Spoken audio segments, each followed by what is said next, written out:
Thank you all for joining us for live Q&A with D-Lab. This session is a complement to the bite-sized lunchtime talk you've already watched. I'm proud to introduce Ezine Nwankwo, one of our SICSS-Howard Mathematica staff members, who will introduce our speakers and moderate this panel. Thanks, Nanette. My name is Ezine, and I'm a rising third year in computer science. I'm also a SICSS-HM staff member, and I'm honored to introduce our esteemed panelists today. So first up, we have Claudia von Vacano, we have Pratik Sachdeva, we have Daniel Lobo and Renata Barreto from the D-Lab. So I'll start by introducing you all, and then we can jump right into questions. So first, we have Claudia von Vacano, originally from La Paz, Bolivia. Dr. Claudia von Vacano is the founding director and senior research associate of D-Lab and Digital Humanities at the University of California, Berkeley. She specializes in organizational theory and behavior, educational and language policy implementation, and has published on various topics such as diversity in data science, algorithmic fairness, digital health, and measuring hate speech, advancing critical and PAR frameworks. Dr. von Vacano has received research grants from NSF, Google, Jigsaw, and has been recognized for her scholarly work and service contributions by the Phi Beta Kappa Society, the Rockefeller Brothers Foundation, the Hispanic Scholarship Fund, and the Thomas J. Watson Foundation. She serves on the executive committee of the Berkeley Center for New Media. Next up, we have Pratik Sachdeva. Pratik is a senior data scientist at the Social Sciences D-Lab. He received his Ph.D. in the physics department at Berkeley and currently leads the special research projects at D-Lab while supporting D-Lab's instructional and consulting programs. Then we have Daniel Lobo. Daniel Lobo is a Ph.D. student in the Department of Sociology at UC Berkeley. He studies how culture reproduces inequality in education and the labor market using full cycle experimental methods.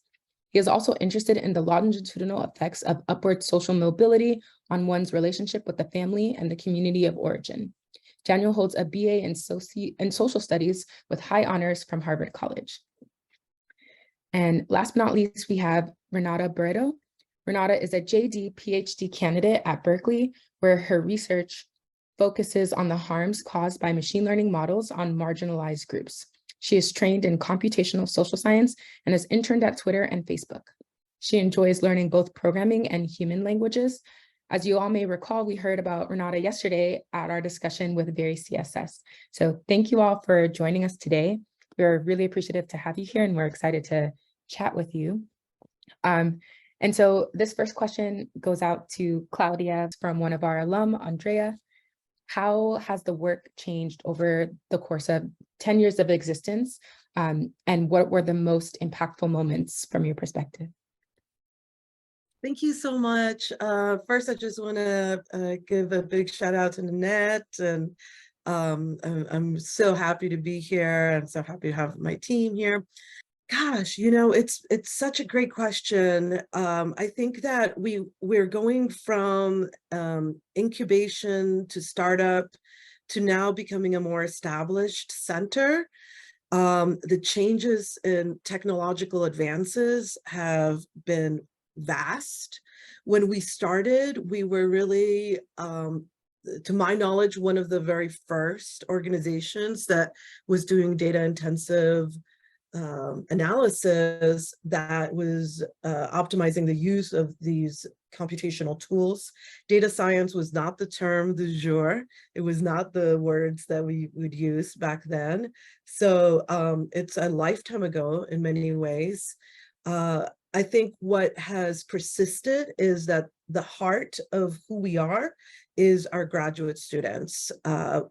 Every person on this panel has been a graduate student at Berkeley, has taken a stand and said, you know, I'm going to get what I came for, despite all the adversity, despite the racism, despite the ridiculous kind of statements that we heard, especially back in my day, of how we can't employ critical theory in policy, in educational policy, for example.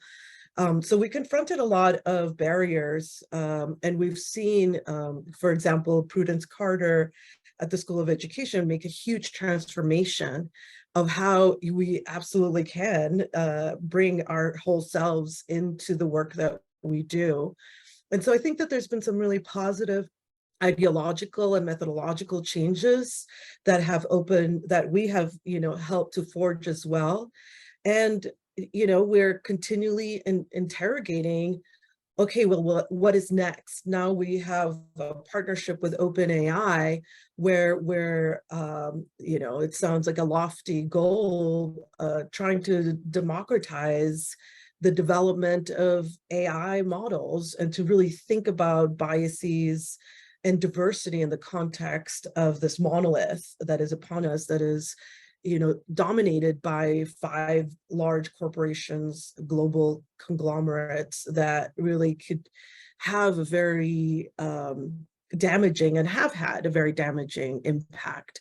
So the work continues. Every one of you is part of that movement that is the D-Lab, which is each one teach one. We learn something and we teach the thing that we learn.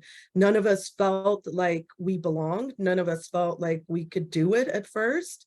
But, fake it till you make it. We're, and when, peer to peer, we supported one another and we mentored each other. And I think that AI is probably the biggest now thing that we need to confront in how we reimagine both our methods.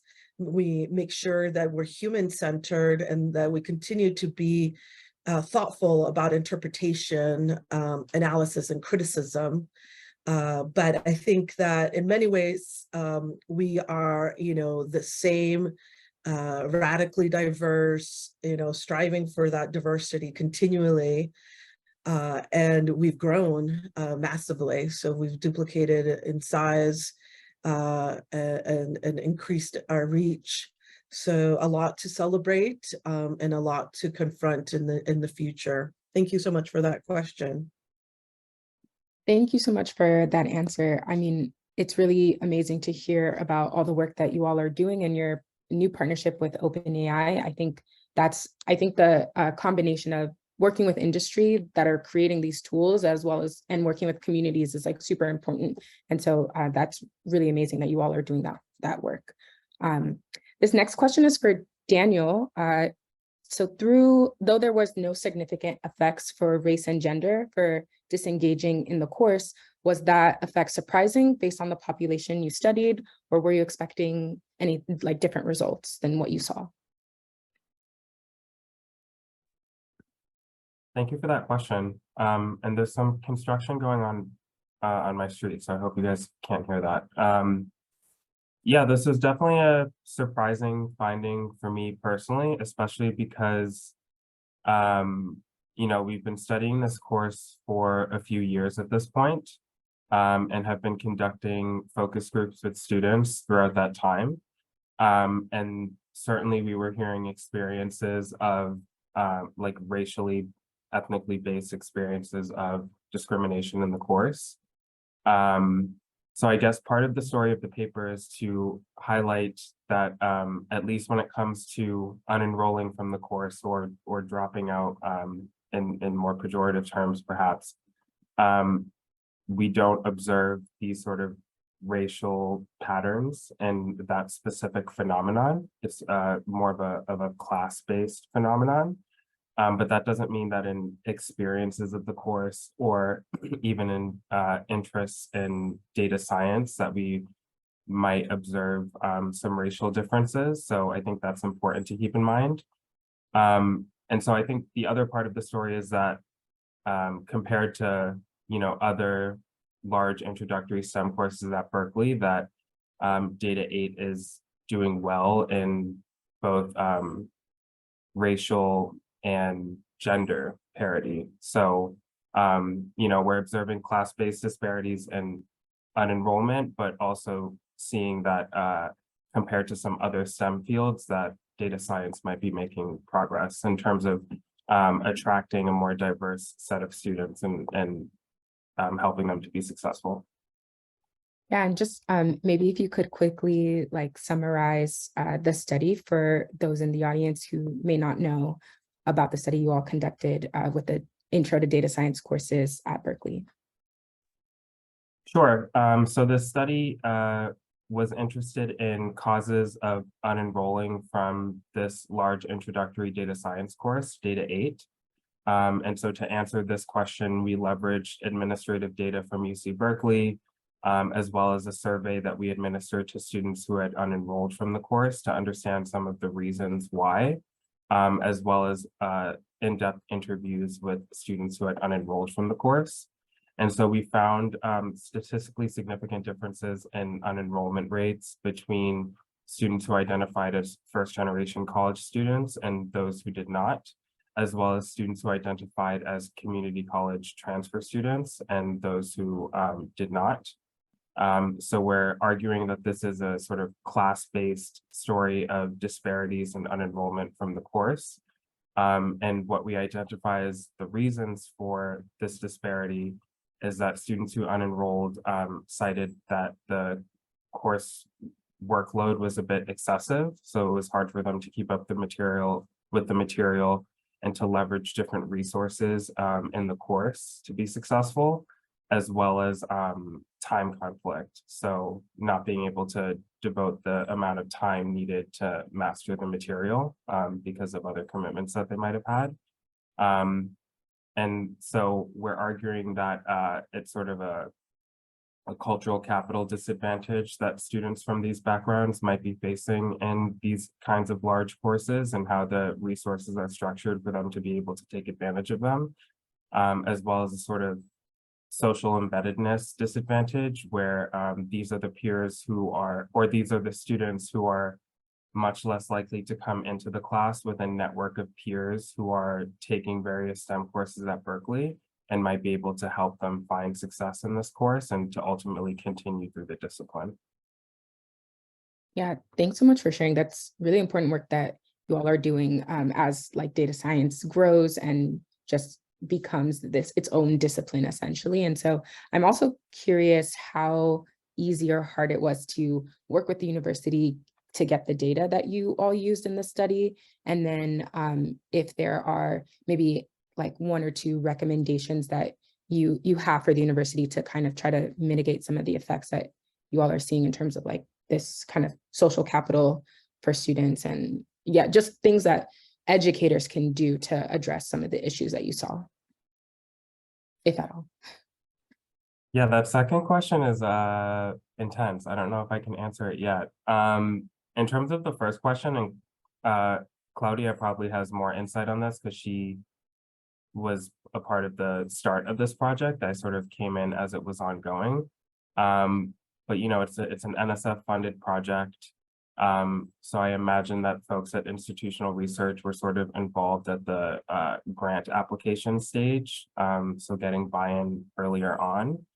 And I'll just say that the professors of the course are also very invested in the research that we're doing and very supportive of the research. And very open to hearing our ideas on this question of what can be improved. I think we're still doing a lot of thinking on this. I know right now I'm working on a separate paper that is, Claudia and I are both working on a separate paper that's focused on this identity-based intervention called Data Scholars, which is essentially designed to help folks who are marginalized in STEM. So Black and Brown students, sort of racial ethnic minorities, first-generation students, transfer students, formerly incarcerated students. It provides a sort of cohort-based experience and importantly, a smaller learning environment for them to learn this material. And we're finding that that's quite important for, at the very least, helping these students develop a sense of belonging in the discipline, which has been shown to help with persistence, if not helping with their actual academic success in the discipline. A challenge there is that these programs are quite resource intensive. They're difficult to scale.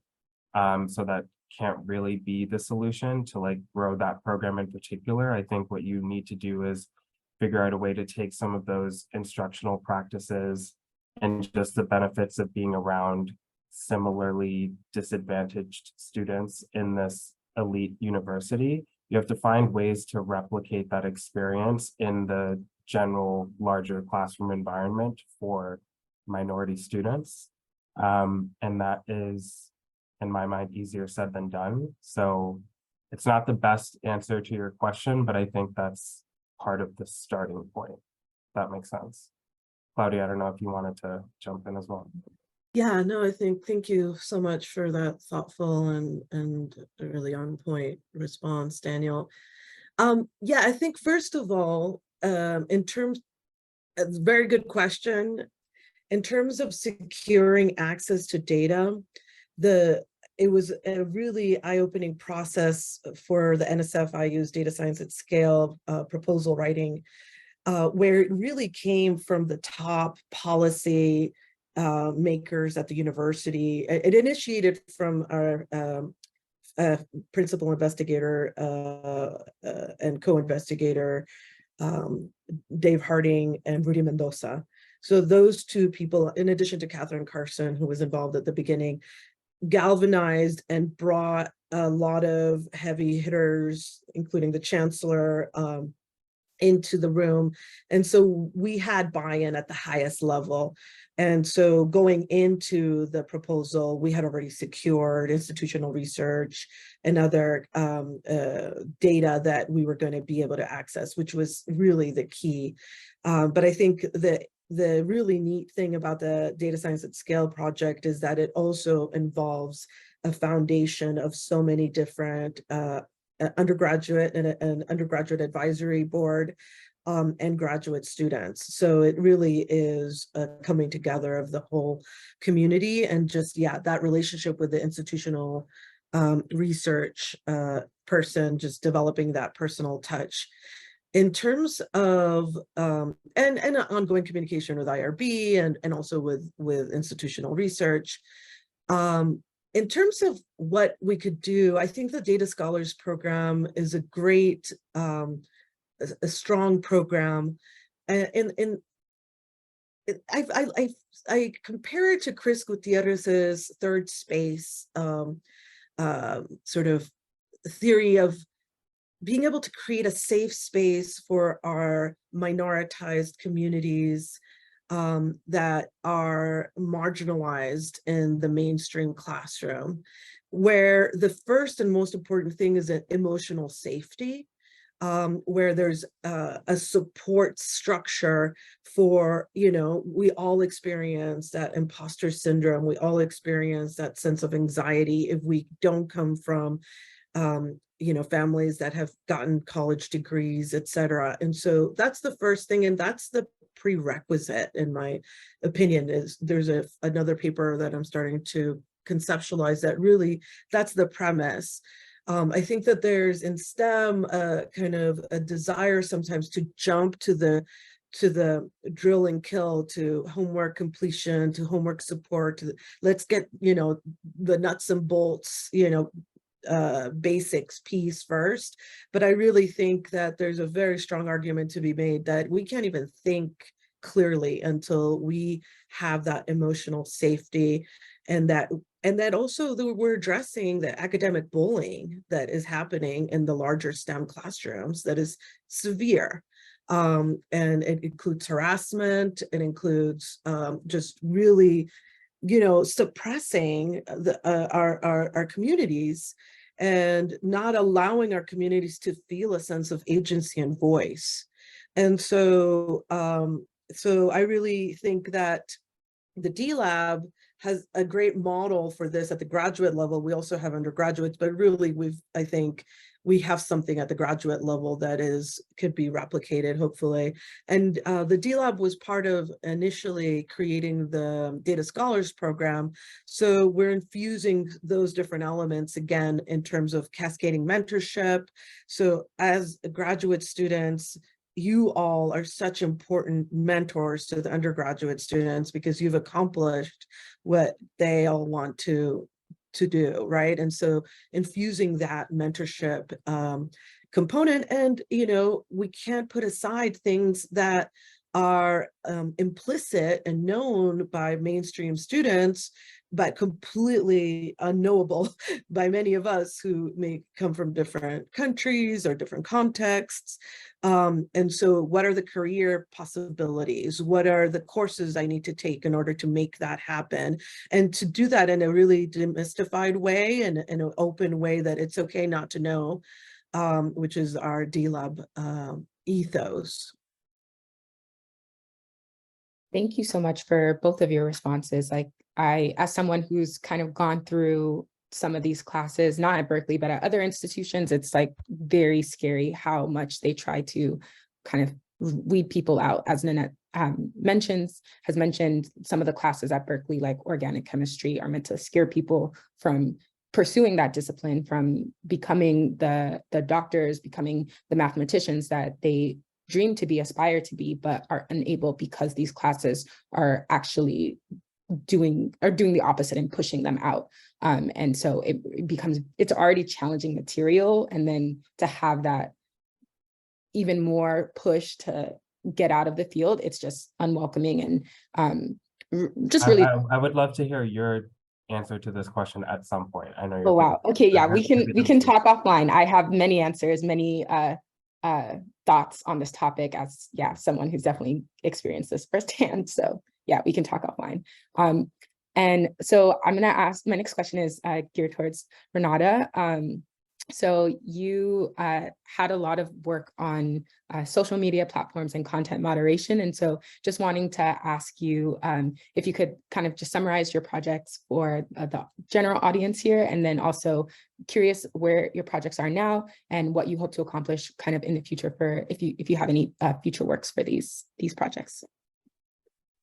Yeah, so a lot of my work is focused on biases in machine learning models, and specifically the use of machine learning models in the content moderation space. So for example, nudity, hate speech, anything that's trying to flag content as unacceptable or problematic. And by biases, we don't mean like the statistical bias terminology, but instead social biases, right? So how are the labelers and the data collection process feeding into ML models, extracting patterns, and resulting in harms against marginalized groups. The different projects that I've worked on include a project on annotator bias in hate speech, in a hate speech corpus with Pratik and Claudia, and I feel like I'm forgetting another one of our co-authors, but folks from the D-Lab basically. Currently working on this nudity project, trying to audit the open NSFW model with support from the D-Lab. And I guess the state of that project is that right now we're setting up to get some labels about the data and submitting that to Mechanical Turk. And then there's projects that I've done at different companies, but can't speak to those specifically. And if I may just say, Pratik has been really a rock for us at the D-Lab. He runs the Data Science Fellows program, and he's also been running the Data Science for Social Justice program. So in the summer, we have this intensive, diverse group of graduate students currently from all over the UC system. And thanks to Denzel Street, who connected us and is helping fund that, and also Lisa Garcia Bedoya. And Pratik has been running that program. And then from that program, those students move on to become data science fellows, consultants, instructors within the D-Lab, and Pratik has spearheaded that work. He also has spearheaded the analyzing the bias in hate speech. And so I'm just really glad that he was able to join us today. Yeah, thank you so much for joining us, Pratik. Would love to hear more about kind of your trajectory into the D-Lab from physics to now your senior scientist position here. Should I say now? Yeah, go for it. Sure.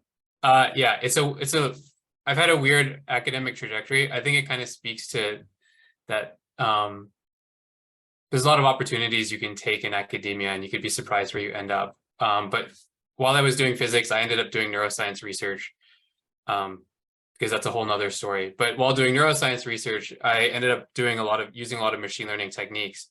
And that's kind of where like my activism on my side, which has always been an important part of my identity, kind of ended up merging with my academic research. So I just started thinking about how these methods that I was using impacted people in our day-to-day lives, and felt more strongly about like infusing that activism in my work. And so I later learned that there's a term for that called being a scholar activist. And I think that's really like a core aspect of what embodies like being a part of the D-Lab and a lot of the programming that we do. So like the Data Science for Social Justice workshop, which I'll highlight in particular, like we're trying to train folks to be data scientists. We're trying to train folks to be critical theorists, but we're also really at the end of the day trying to train folks within their domain, because it's a very interdisciplinary cohort, to be scholar activists and to infuse that activism in their work going forward, whether they stay in academia or not. So I think really that's, now that I look back at my really weird trajectory, like being a scholar activist is really what I've been training towards being. And I've been really grateful to be at the D-Lab where I could infuse that in my day-to-day work. That's really awesome. Thanks so much for sharing. I think now we'll take participant questions. So we'll start with Rebecca. If you want to go ahead and ask your question. Cool. Well, thank you guys so much for coming and just spending this time with us. So my first question was for Claudia, and maybe the point that you had made earlier about how there are a couple things about, well, actually, let me start off by saying that the D-Lab is doing really dope work on campus.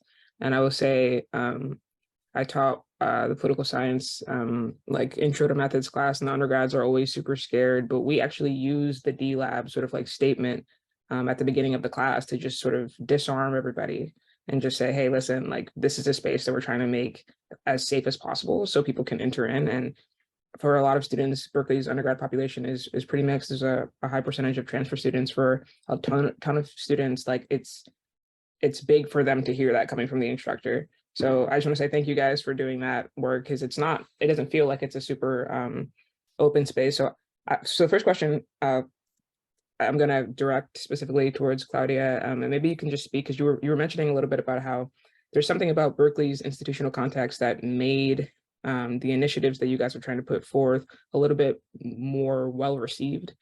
And I guess I'm questioning, like, what is it about Berkeley specifically that is separating it? Like, what are the bigger hangups that you see other universities sort of like falling into in terms of like, because this just seems like this is so important. And so anyway, that's the first question. And the second question is directed maybe towards more of like the grad students. I don't know if anyone has any thoughts about like what your experience has been, sort of like, maybe some of you guys had a lot of experience with data science before stepping into your programs, but I think I think Daniel and I probably have talked about this a little bit, but like amongst the other sort of disciplines here, sometimes it just feels like it's very like sink or swim. Like you can either be pushing towards data science and you got to figure it out on your own, or you've kind of like already had this experience, or you just don't do it at all. And so I guess I'm getting kind of tired of that that sort of binary with like doing it at all versus figuring it out. And so anyway, I was just kind of like questioning the kind of support that you think that departments, even if they don't have the capacity or the infrastructure to do something like a D-Lab on their campus, could be doing to make graduate students feel like they can put themselves on this track, right? So anyway, yeah, those are, if anyone feels compelled to answer this. Thank you. Great questions, Rebecca, and thank you so much for your kind words. That really is the reason why we do this work, and it's really moving and motivating. I think that, I spent a year at Cornell, and I'm not recently as a visiting executive director of the Cornell Center for Social Sciences, and I'm not going to knock on Cornell. There's a lot of great things about Cornell. However, one thing that really did stand out to me was that among the directors of centers, it was almost, I think, there, with a couple of exceptions, it was almost all white men. The leadership in general was almost all white men. Everywhere I went, it was white men, and God bless them, but like they just see things from one perspective. And so one thing I do think that is been good at Berkeley for a little bit of time now is more diverse leadership. So the chancellor being a woman, having people like Lisa Garcia Bedoya, like Denzel Street, having, you know, people like Prudence Carter, although she now left us, having more diverse leadership was really kind of what it took. At the same time, I do want to say kind of two cautionary sort of things is one, that as we can't get complacent, right? We have to keep pushing. It's not just about, you know, one type of diversity and then we're fine with that. We have to keep pushing the different points of views, and we're getting major hits, obviously, you know, to affirmative action, etc.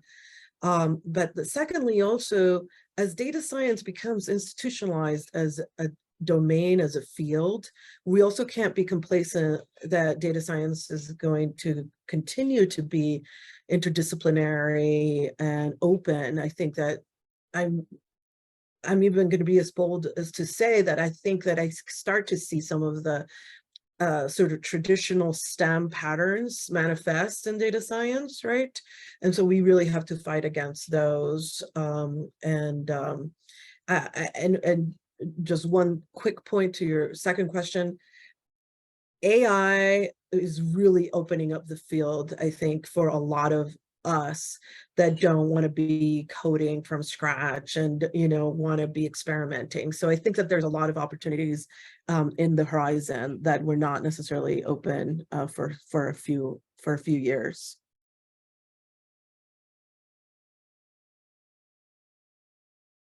I don't know if some of yeah, Daniel, you can go ahead. Yeah, Pratik or Renata, if you want to jump in, feel free. But I definitely I'm picking up on Rebecca's second question,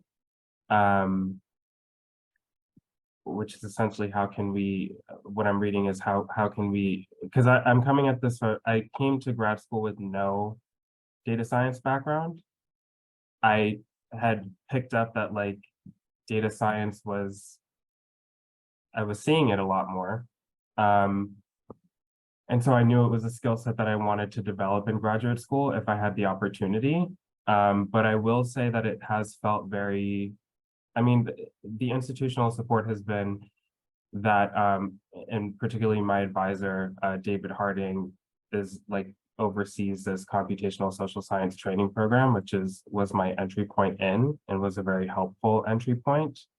So I guess expanding opportunities like that would maybe be step one, but as I've gone on this path and, you know, have had to get really comfortable with being uncomfortable in a learning setting again, as I'm learning something brand new, it can feel very, it just feels uncomfortable. It makes you sometimes question your intelligence.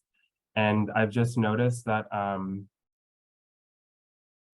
like I'll talk to other Black and brown peers in particular who are not choosing to go down this path. And I'm almost like, I'm always curious in what is the selecting out mechanism, like what is driving that? And from what I've observed, it's like, you know, in graduate school, I think we're all sort of beginning to specialize. We're becoming experts in some ways. And so it feels like there's almost a bit of a built-in aversion to trying something completely new, or there's not particularly like a supportive environment to encourage someone to do that if you didn't come in with the sort of drive that I came in with to pick up these new skills. And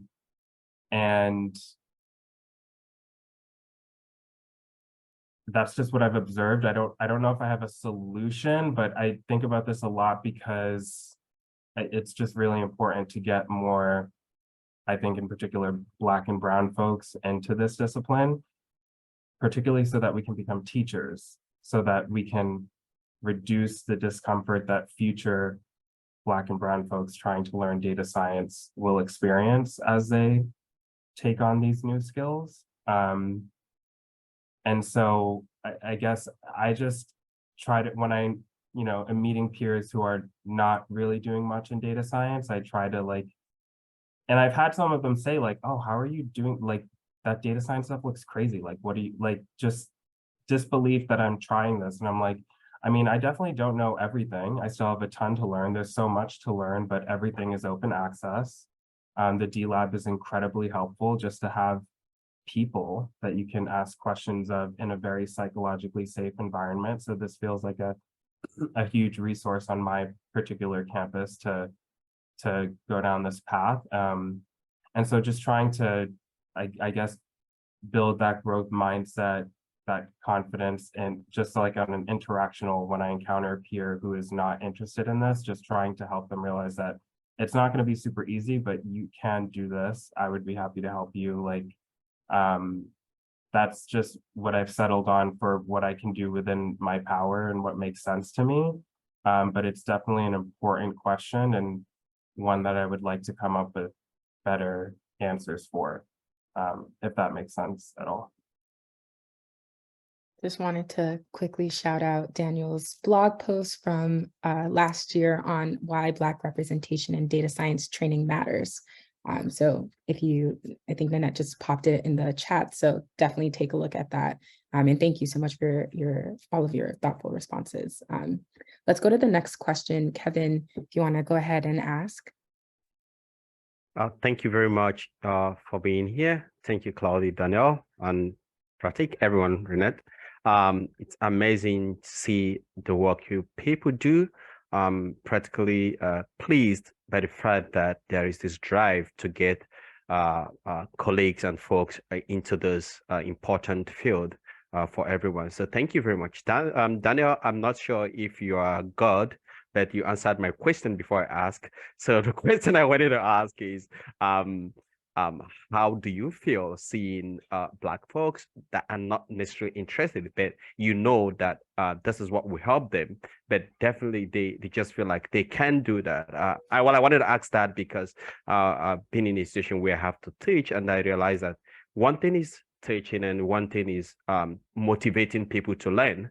And so I wanted to ask, all the accomplishments you guys have made, it's just wonderful. So I wanted to ask and learn, how do you guys do this? Because motivating people is really very difficult when it comes to STEM. They always believe that, no, this is a no-go area. I better relax and don't just disgrace myself. And, so, but yeah, Daniel has practically answered 80% of that. But if you might want to talk to us that so I can learn more how to go about this. Thank you.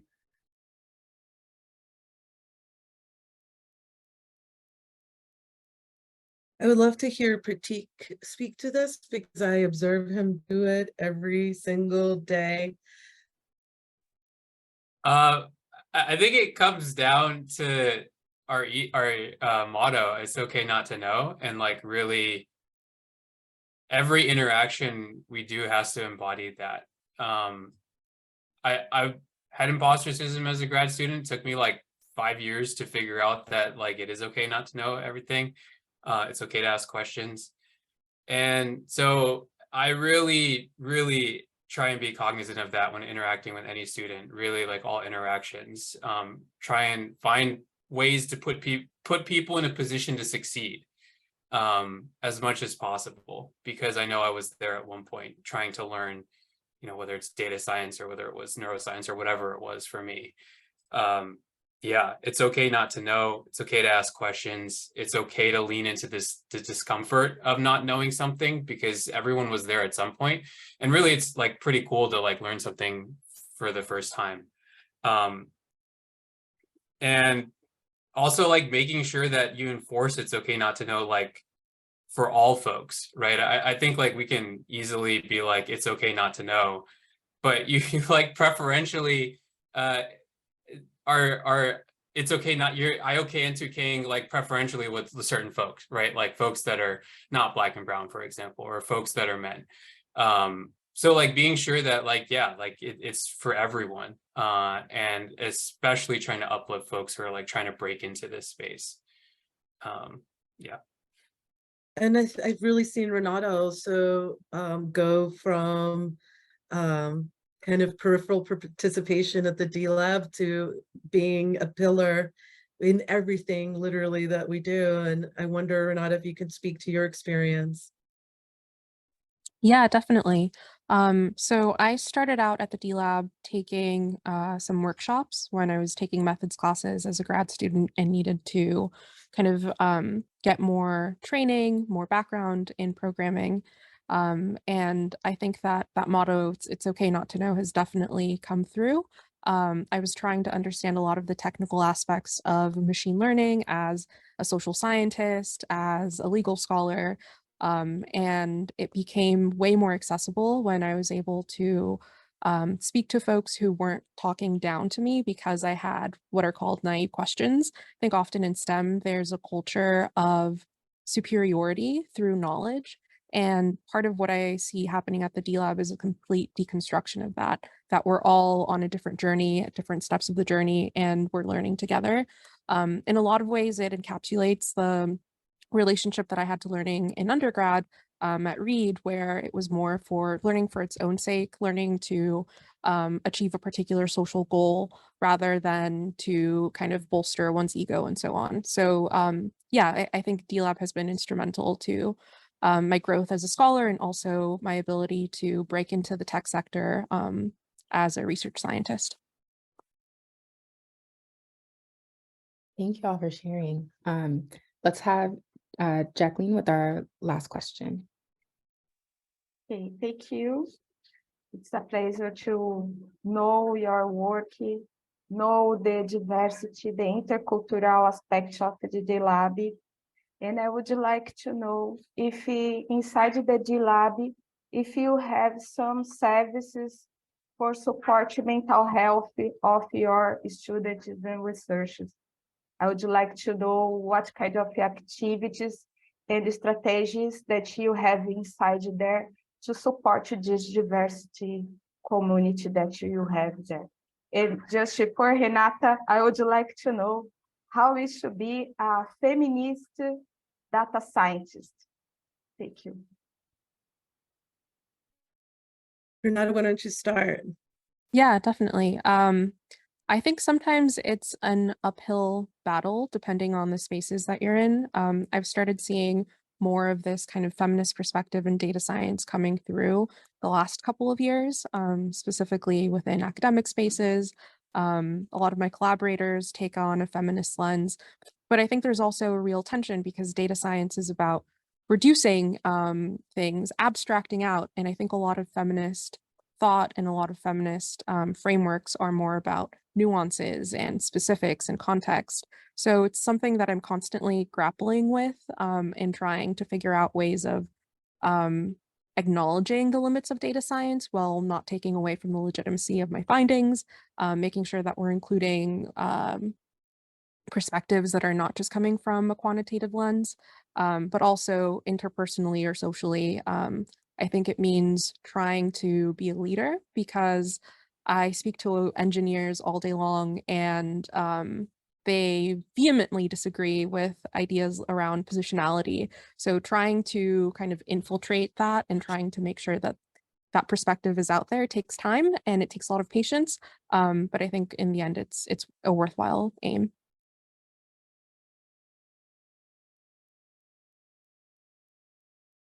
Yeah, does anybody else have any last thoughts on this question or others before we close out? Daniel, Pratik, any other thoughts you wanted to share? I did want to, oh, go ahead, Pratik. I was just gonna say, I want to hear your closing thoughts, Claudia.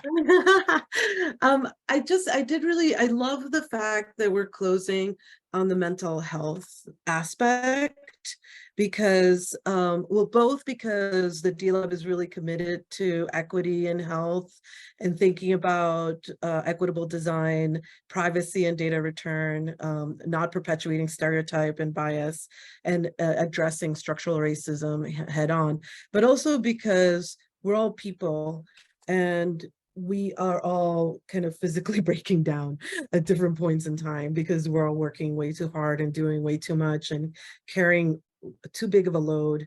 And so what I do is try to just check in with people and say, are you burning out? How are you feeling? How's the body? How's the spirit? You know, what can I do to help?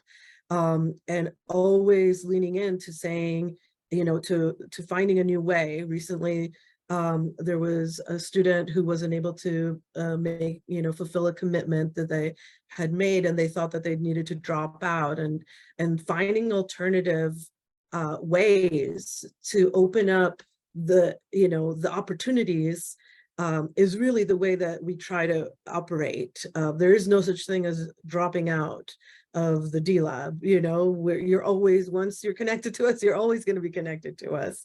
And so it's really about that universal design and understanding that at a time like we are living, you know, we have a new surge of COVID, folks, you know, I mean, we are getting sick and we are really feeling the brunt of late stage capitalism. So, and the last thing I'll say, there's not a D Lab everywhere, but we're here to help. I see it more as a movement than as an organization. So reach out to me, let me know if there's any way that I can support at your different campuses to start the conversation of, you know, creating these types of resources. And it's also about linking existing resources to other resources, right? So doing more with less. But I just really want to thank again, Annette, for such a great opportunity. I think that the D Lab has never had such a rich conversation with this combination of people, and only you could bring that together. So thank you again. This is really, really, really wonderful for us. Thank you so much. That was great closing thoughts. Great way to end this panel, this amazing panel. Thank you all for watching. For more information on SICSS-Howard Mathematica, visit our website, follow us on social media, and join our email list.